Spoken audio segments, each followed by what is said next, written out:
Hello mga miyayan, magsimula muna tayo sa ating base. 4 cm by 24 cm, dalawang piraso. Yan, itatahi ko lang sila. Yan.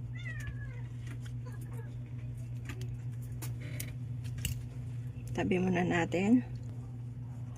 4 cm by 45 cm. So, yung pagkat natin guys, hindi natin puputulin. Magtira tayo ng konti. Yan.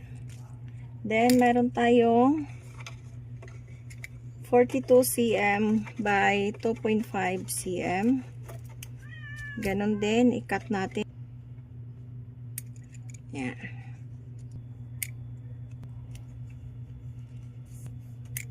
Four cm by 8 cm.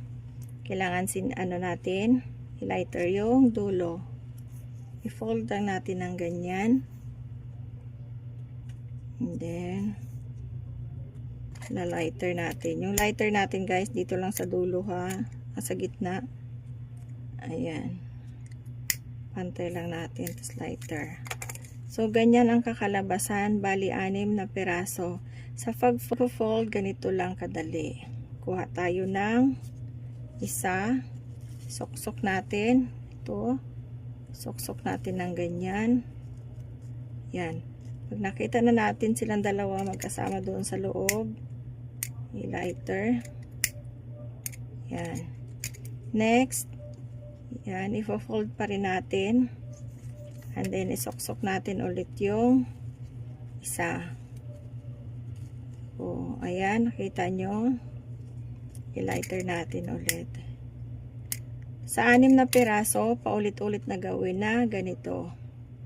Yan. Ito. Tahi natin to. Yan. Push yan. Yan. Sunod-sunod lang natin yung pagtusok ng karayom. Hanggang sa makarating sa dulo. So, ganyan na siya. Adjust na lang natin mamaya pag ilalagay na natin. Yan. So, ganyan lang guys. 6 yan. Hot glue stick.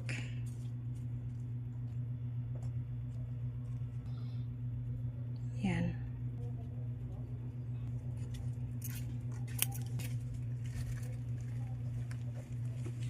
Yan. Kailangan pantay lang siya dyan.